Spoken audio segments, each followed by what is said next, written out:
Direct from the Golden Hill Broadcast Center, this is Talk of the Town on KNSJ with former San Diego City Attorney Mike Aguirre and attorney and former political science professor Douglas Holbrook. This is Mike Aguirre. And this is Douglas Holbrook, and we are back on Perspectives once again. And I noticed, Mike, in the last couple of days, there's been some discussion of conviction rates, and it's when the county is looking for funding, or when the DA's office is looking for funding, or I guess the city attorney's office too, for that matter. One of the things they parade out there is the conviction rate, and it's usually something in the range of 98%, which to me makes it sound like, wow, these are pretty damn good prosecutors, because most attorneys don't have a winning rate of 98%. How do they do that? Are the prosecutors in the DA's office that good? Well, I think you raise an interesting point, Douglas. I would like to slightly. I usually try to. You really do. I'd like to slightly alter that question. I'd like to talk about the lack of conviction in bringing cases rate. In other words, what a way to play with words there. Nice job. The lack of commitment, a lack of resolution to bring hard cases. In the San Diego County area, for example, and this is true, I think, of law enforcement as a whole, at the federal level and at the state level, there is a reluctance to bring hard cases. For example, none of the fraudulent bankers who were responsible for one of the worst frauds in American history were even prosecuted. Not a single banker was prosecuted by the Obama administration, and the people that took over the Justice Department under the Obama administration are from the big law firms that represented the big crooks that were behind the bank debacle of 2008 and thereafter. Now, if you bring that down to San Diego, and you look at the history of our current district attorney, you would have to admit that there has been almost no major prosecution since she's been district attorney of any real significance, of any real importance. And so when you talk about a conviction rate, what you're basically talking about with the conviction rate is you're talking about bringing cases against people who are at the bottom of the economic ladder. Are you suggesting that there's some cherry picking going on? No, I'm just suggesting that what happens is that easy cases are the cases that are brought, the cases in which people don't have the resources to defend themselves, where they're mostly minorities. If you go down to the courthouse on any given day and you see the people who are being policed, we're policing people at the very bottom end of the political and economic spectrum. And if you look at San Diego's law enforcement problem as a whole, the biggest problems that you have in law enforcement are not the crimes that are committed by the people that are at the bottom end of the spectrum. The biggest crimes have to do with things like banks that launder money for drug dealers, banks that misuse the resources that have been entrusted to them to make loans that are not bona fide loans. Well, the background is interesting. I guess what I'm trying to figure out is, to the general public, what do they think the conviction rate is? Because if I didn't know better, I would say conviction rate is based on the number of cases that go to trial, and when those cases go to trial in front of a jury, that 98% of the time, the prosecution wins those cases, and 2% of the time, the defense wins those cases. Is that what that really means, or does it mean something different? No, but what I'm saying to you is I don't think that that's a really important question, because there's no question the DAs mostly win their cases, and it's primarily and there's no doubt that most of the cases they bring, people are guilty of a crime, and so there are some exceptions. There were a number of murder cases that were unsuccessfully brought. But what I'm trying to say is that is to step back for a moment and ask ourselves, are we asking the right question when we talk about prosecution? And I think what we should be asking is, given the totality of all the criminal activity in San Diego and the threat of criminal activity to San Diego everyday citizens. What are the major threats that you face? Well, one of them was the fire of 2007. There was no prosecution of anyone that rose out of the 2007 fire, even though there was a lot of evidence that the fires were started by SDG&E equipment, and basically no investigation was conducted.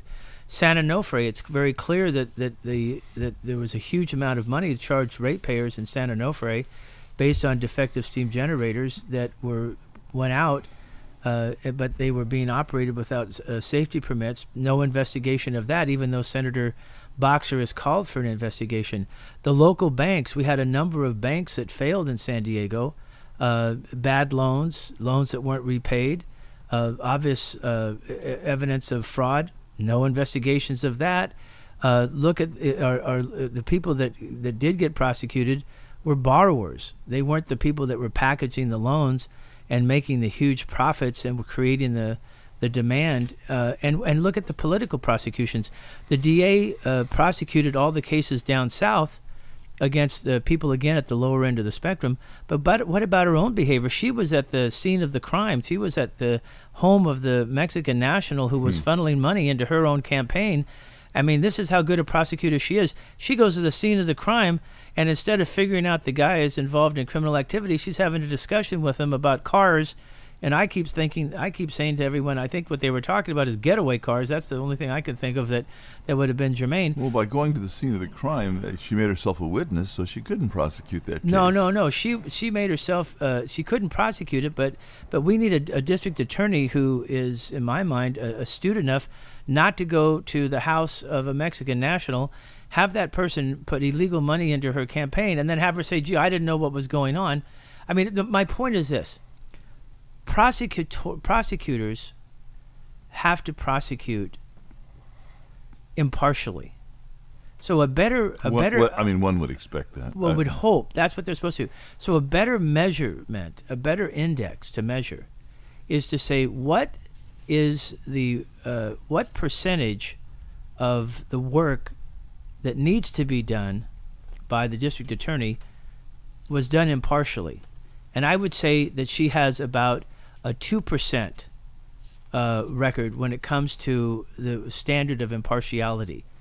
The impartiality rate, that's kind of an interesting concept. For those just joining us, as we start talking about the impartiality rate, a new concept, I'm Douglas Holbrook. And this is Mike Aguirre. And on Perspectives today, we're looking at kind of a term that always gets tossed out.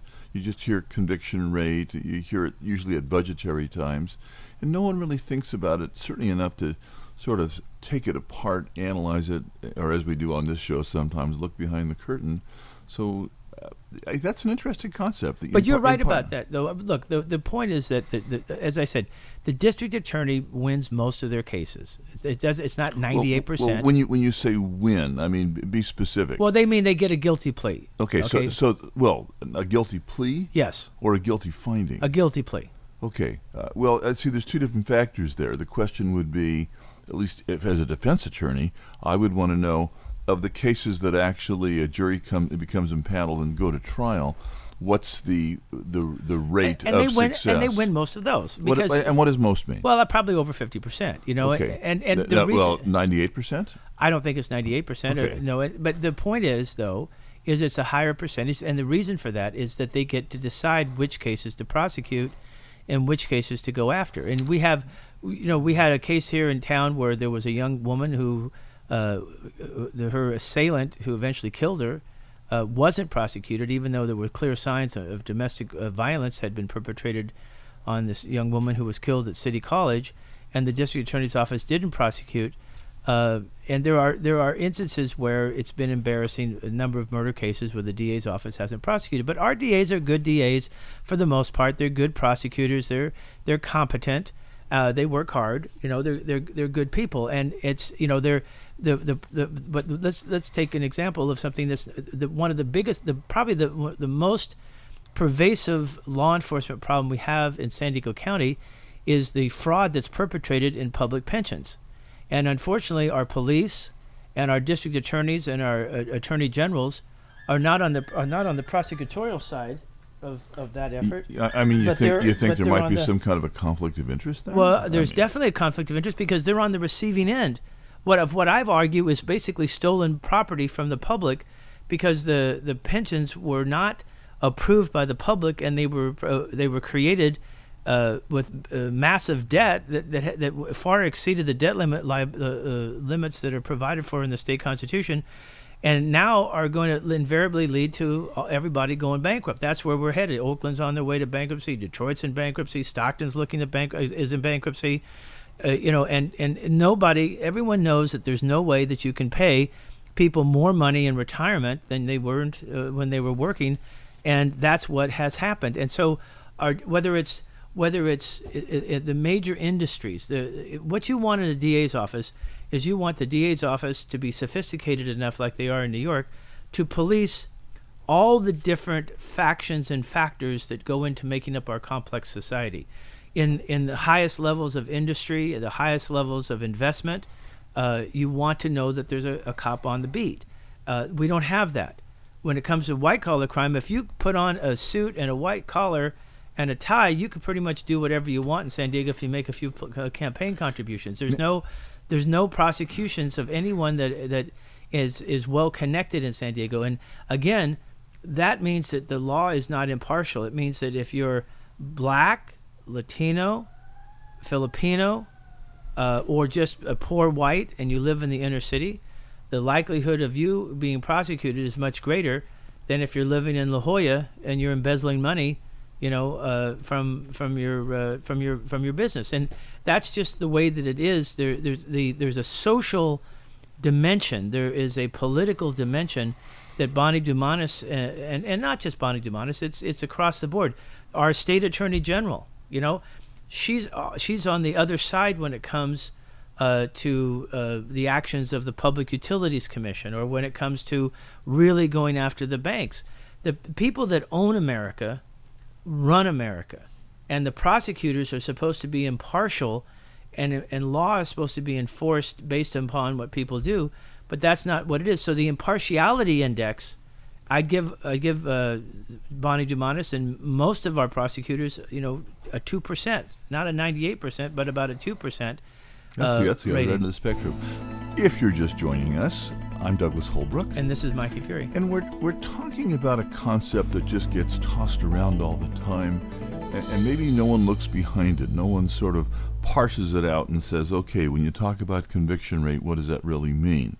And Mike, you've introduced this concept of impartiality rate. Right. In other words, I like that. I really like that. What's the quality of what is the condition of?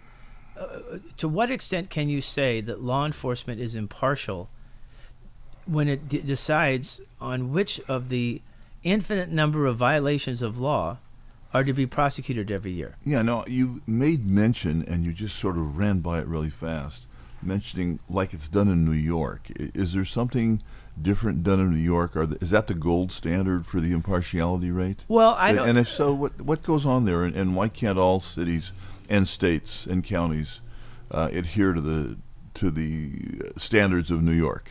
Well, New York, I think, when it comes to prosecuting bankers, doesn't have a very good record. Oh.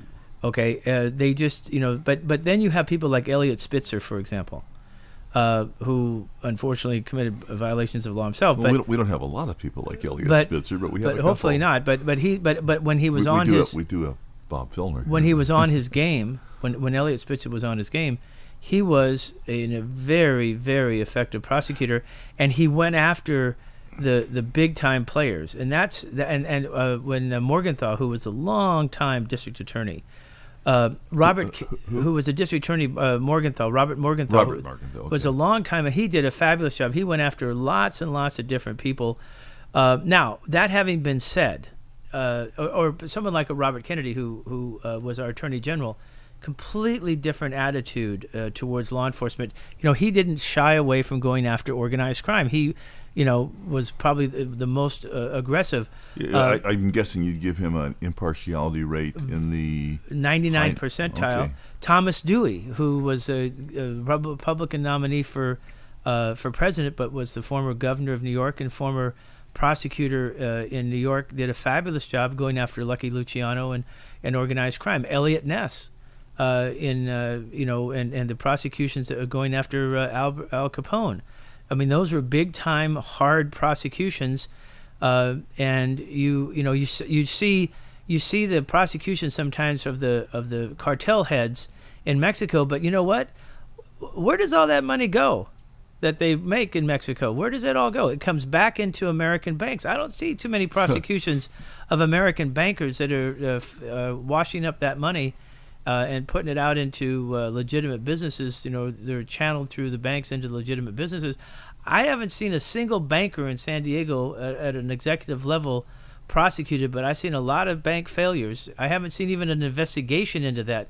No investigation into any area that even the pension investigation that was lost by Dumanis. She won at the Supreme Court a case against the former head of the firefighters, who was the main player on the pension board for the city. And after she won the case, after the Supreme Court said, yes, you may prosecute, there's sufficient evidence to justify a prosecution, you know what she did? Dropped the case. Well, and she dropped the case just before she ran for political office. And that's the other thing.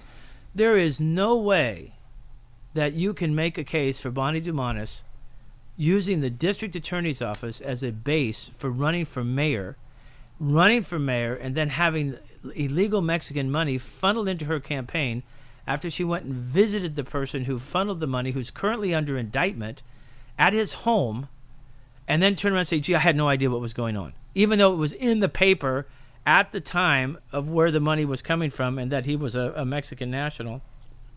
And instead of looking into it, she just looked the other way and took the money and ran and got away with it. And that's what the problem is. The other problem is that there's no demand from the establishment that the establishment be prosecuted for its criminal behavior. That's the biggest problem. Well, is it possible we just don't have time to prosecute those cases because we're so inundated with prosecuting drug cases that are much higher priority, obviously? Well, I don't know, obviously. And I don't know either. I think I might have been perhaps sarcastic. Douglas, I do not believe it. You are not a sarcastic person. I've never even heard you remotely be sarcastic, but I think you do raise a good point because I usually do when I'm being sarcastic. When you look at the hypocrisy, the hypocrisy of prosecuting people who are super poor, have no jobs, are committing crimes of desperation. And I don't justify that. I was a prosecutor. There is no excuse for violating the law. The law needs to be respected. I don't care if you're rich or poor. People that are super poor, for the most part, respect the law. But that's not the argument. The argument isn't, okay, I'm poor and the rich guys aren't being prosecuted, so therefore I shouldn't be. That's not the argument I'm making.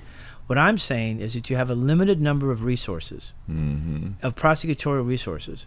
And you need to ask, what are the most threatening, what causes the greatest damage? When someone is reckless and doesn't turn off and ignores the threat of a fire, and that fire burns and kills and results in millions and millions of dollars of damages, to not even have an investigation into whether whether the utility was responsible. There was an investigation by CAL FIRE. They said the utility was responsible. There was an investigation by the PUC for a while, and they said they were responsible, that the utility was. If the utility was responsible, that means someone at the utility was responsible, but yet there was no investigation. Same with San Onofre. Millions of dollars spent on these replacement steam generators that were defunct 2 years into the 20 years they're supposed to last. It's clear now that they were supposed to get a safety license from the Nuclear Regulatory Commission. They went ahead and operated these plants without a license. No investigation.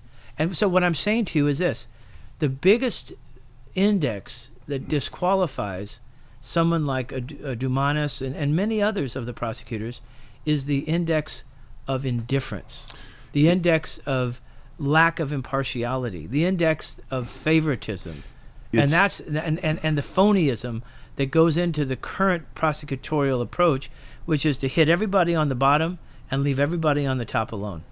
I have to write down the term phonyism. I kind of like that. I just made that up. I don't believe, if you go to OED, the Oxford English Dictionary, I have that offered up as a new word, but it hasn't quite made it into the dictionary I'm going to yet. watch for that nomination process. It sounds to me like you are doing kind of a reverse utilitarian argument. If Jeremy Bentham was here telling us about the greatest good for the greatest number, you'd say, okay, let's look at the reciprocal of that and talk about the greatest harm to the greatest number, and why aren't we prosecuting those cases that are causing the greatest harm to the greatest number. By the way, if you're just joining us, I'm Douglas Holbrook. And this is Mike Aguirre. And the point, I'm sorry, go ahead. And we're trying to ask some of these hard questions, and so, Mike, go ahead. Well, I'm just going to say, Douglas, the idea that we have to come to terms with is the importance of recognizing the threat of group misbehavior, group unlawfulness.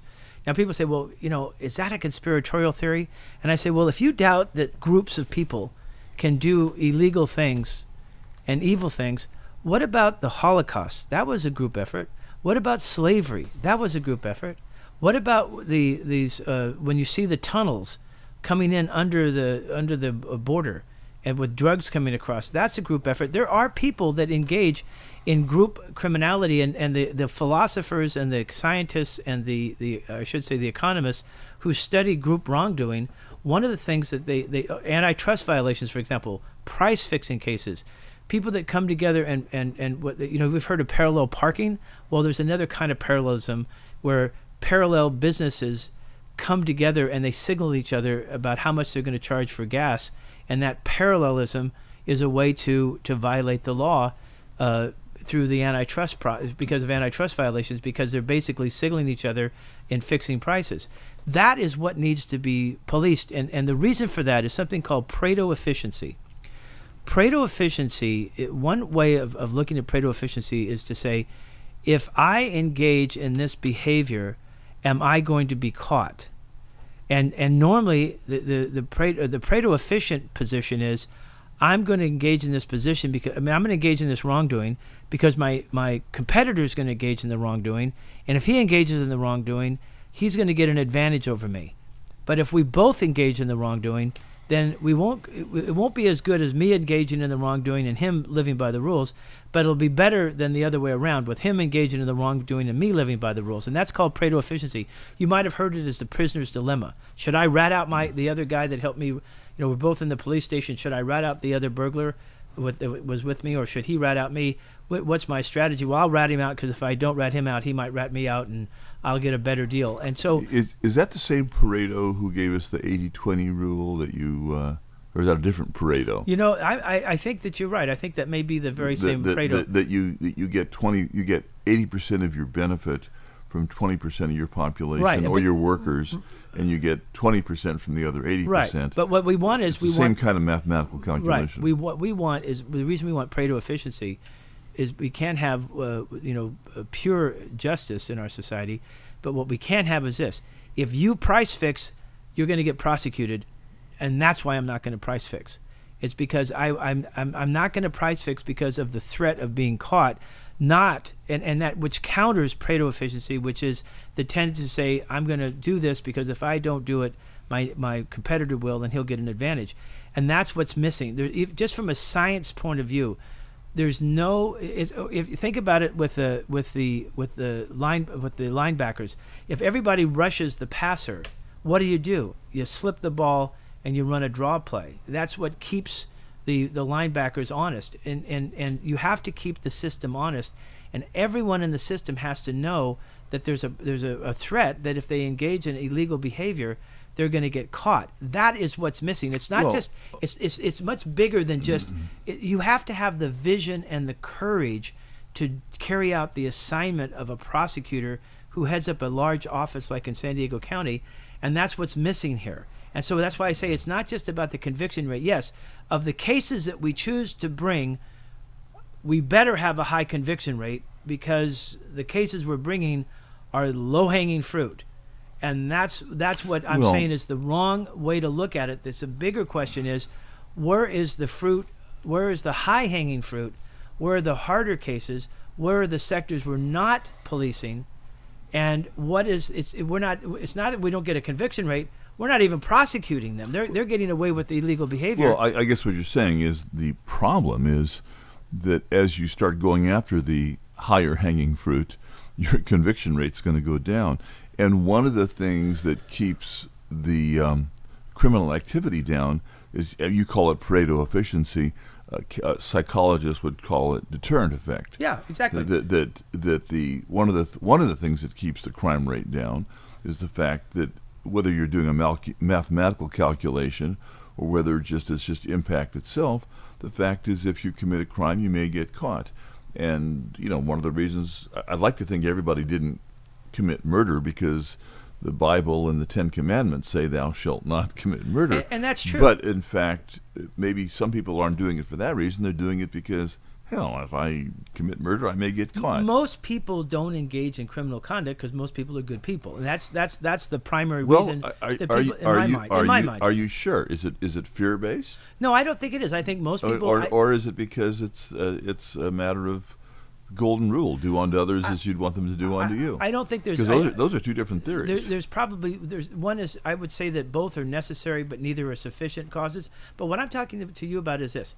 When we talk about a conviction rate, what we're talking about is of the cases that we choose to bring, how many of those do we lose?